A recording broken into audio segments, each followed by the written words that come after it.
अष्टावक्र गीता एक अद्भुत ग्रंथ है जो आत्मज्ञान और ब्रह्मा के साथ एकता को समझाने की कोशिश करता है। यह गीता राजा जनक और अष्टावक्र के संवाद के रूप में प्रस्तुत की गई है। अष्टावक्र, जिनका शरीर विकृत था, ने अपने ज्ञान और साधना से अद्वितीय स्थिति प्राप्त की। राजा जनक, जो एक महान सम्राट थे, आत्मज्ञान की खोज में थे। इस ग्रंथ का उद्देश्य जीवन के वास्तविक सत्य को उद्घाटित करना है और यह हमें जीवन के उच्चतम उद्देश्य की ओर प्रेरित करता है।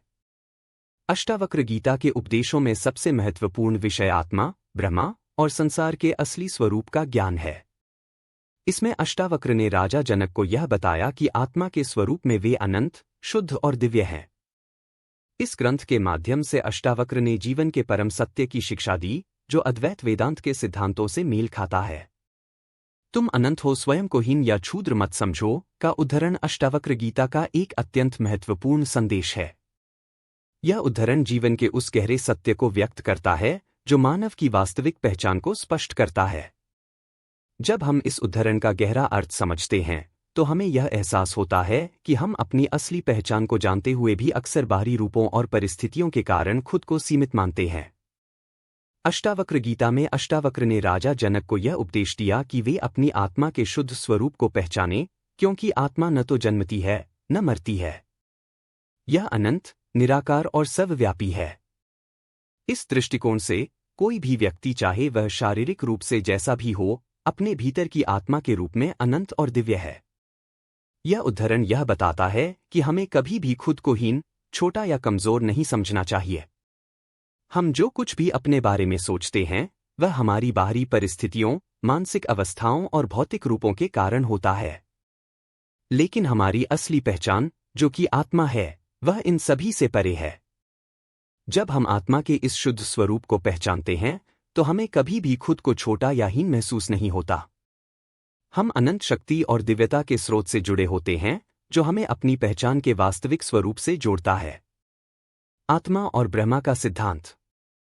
अष्टावक्र गीता के अनुसार आत्मा और ब्रह्मा एक ही हैं। ब्रह्मा, जो असीम, निराकार और सर्वव्यापी है, उसी प्रकार आत्मा भी अनंत है। जब हम अपनी आत्मा के स्वरूप को पहचानते हैं तो हम पाते हैं कि हम ब्रह्मा के अंश हैं। आत्मा का वास्तविक रूप निराकार, शुद्ध और असीम है और यह कभी भी नष्ट नहीं होती। हमारे जीवन का उद्देश्य यही है कि हम इस सत्य को पहचानें कि हमारी आत्मा ब्रह्मा से अलग नहीं है। यही अद्वैत वेदांत का सिद्धांत है, जो यह बताता है कि आत्मा और ब्रह्मा का कोई भेद नहीं है। यह ज्ञान हमें आत्म साक्षात्कार की ओर ले जाता है, जहां हम जीवन के असली उद्देश्य को समझ सकते हैं और आत्मा के वास्तविक स्वरूप में जीवन जी सकते हैं। जब हम इस ज्ञान को अपने जीवन में उतारते हैं तो हम अपने जीवन को पूरी तरह से बदल सकते हैं। हम अपने भीतर की शक्ति को पहचान सकते हैं और इस प्रकार हम अपने जीवन में हर परिस्थिति का सामना शांति और संतुलन के साथ कर सकते हैं। स्वयं को हीन या क्षुद्र मत समझो का गहरा विश्लेषण। अष्टावक्र गीता में यह विशेष उपदेश दिया गया है कि हमें कभी भी अपनी असली पहचान को भुलाकर खुद को हीन या क्षुद्र नहीं समझना चाहिए। मनुष्य अक्सर अपनी बाहरी स्थितियों, शारीरिक रूप और मानसिक अवस्थाओं के आधार पर अपनी पहचान बना लेता है। लेकिन अष्टावक्र यह सिखाते हैं कि यह सारी पहचान केवल भ्रम है। हमारे भीतर की आत्मा, जो अनंत और शुद्ध है, वही हमारी असली पहचान है। जब हम इस आत्मा के स्वरूप को पहचानते हैं तो हमें कभी भी खुद को कमजोर या हीन महसूस नहीं होता। इस उद्धरण का मतलब यह है कि अगर हम अपने आत्मा के स्वरूप को पहचानें तो हमें अपनी बाहरी स्थितियों और मानसिक अवस्थाओं के आधार पर खुद को न तो छोटा समझने की आवश्यकता होती है, न ही कमजोर। हमारी आत्मा के भीतर वह शक्ति और दिव्यता है जो हमें कभी भी असहाय या हीन नहीं बनने देती।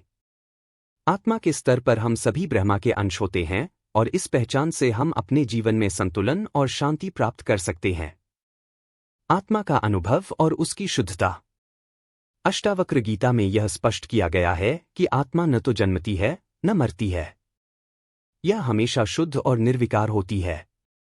हमारे जीवन की समस्याएं, चिंताएं और दुख केवल हमारे मानसिक स्तर पर उत्पन्न होते हैं, जो हमें हमारी असली पहचान से भटकाते हैं। जब हम अपनी आत्मा के शुद्ध स्वरूप को पहचानते हैं तो हमें किसी भी प्रकार की मानसिक उलझन का सामना नहीं करना पड़ता। अष्टावक्र गीता का उद्देश्य यही है कि हम अपनी आत्मा के वास्तविक स्वरूप को पहचानें और इससे जुड़कर जीवन में शांति और संतुलन प्राप्त करें। जब हम आत्मा के स्वरूप को जानते हैं तो हम हर परिस्थिति में खुश और संतुष्ट रहते हैं।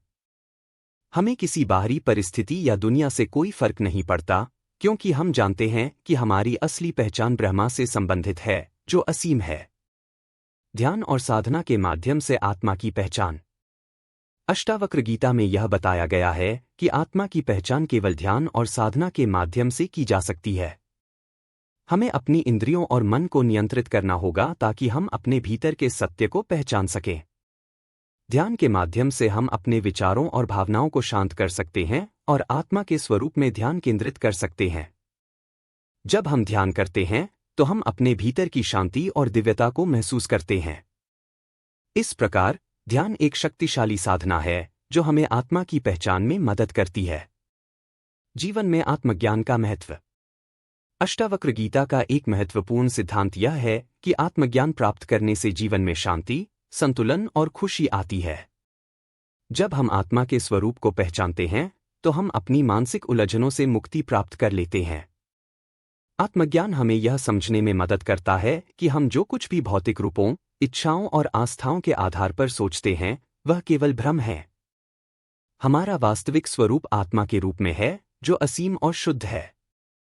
जब हम इस ज्ञान को अपने जीवन में उतारते हैं तो हम अपने जीवन में हर परिस्थिति को शांति और संतुलन के साथ संभाल सकते हैं।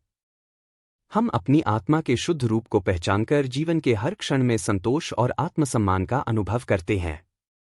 अष्टावक्र गीता का "तुम अनंत हो, स्वयं को हीन या क्षुद्र मत समझो" का संदेश जीवन के सबसे गहरे सत्य को प्रकट करता है। यह हमें यह सिखाता है कि हम अपनी असली पहचान, जो कि आत्मा है, को पहचानें। आत्मा के स्वरूप में हम अनंत और दिव्य हैं और हमें कभी भी अपनी बाहरी परिस्थितियों के आधार पर खुद को हीन नहीं समझना चाहिए। इस ग्रंथ का उद्देश्य यही है कि हम आत्मा के शुद्ध स्वरूप को पहचानें और इस ज्ञान के माध्यम से अपने जीवन को बदलें।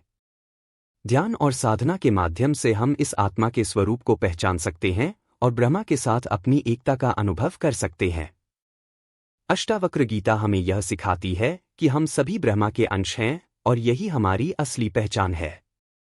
आत्मज्ञान प्राप्त करने से हम जीवन के उच्चतम उद्देश्य की ओर अग्रसर होते हैं, जहां हम शांति, संतुलन और दिव्यता का अनुभव करते हैं। इस प्रकार "तुम अनंत हो, स्वयं को हीन या क्षुद्र मत समझो" का संदेश हमारे जीवन को रूपांतरित करने की शक्ति रखता है और हमें यह सिखाता है कि हम अपनी आत्मा के शुद्ध स्वरूप में अनंत शक्ति और दिव्यता का अनुभव कर सकते हैं। "तुम अनंत हो, स्वयं को हीन या क्षुद्र मत समझो" यह वाक्य एक गहरे आत्मविश्वास और आत्मस्वीकृति का संदेश देता है। इसका अर्थ है कि हर व्यक्ति के भीतर अनंत संभावनाएं और क्षमताएं हैं और हमें अपने आप को कमतर या हीन नहीं समझना चाहिए।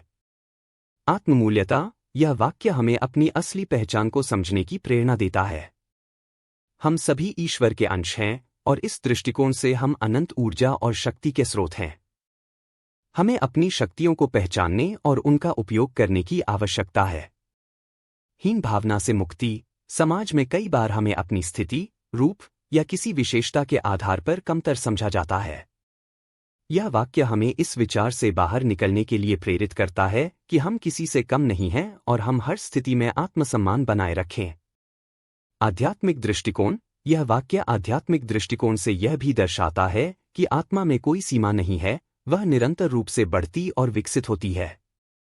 यदि हम स्वयं को अनंत समझते हैं तो हमारी आत्मा की शक्ति और क्षमता को कोई नहीं रोक सकता। धैर्य और आत्मविश्वास। किसी भी स्थिति में घबराहट या आत्मसंशय की स्थिति में न रहने की आवश्यकता है। हमें अपनी शक्ति, ज्ञान और अनुभव पर विश्वास रखना चाहिए और किसी भी प्रकार की कठिनाई का सामना करने के लिए तैयार रहना चाहिए।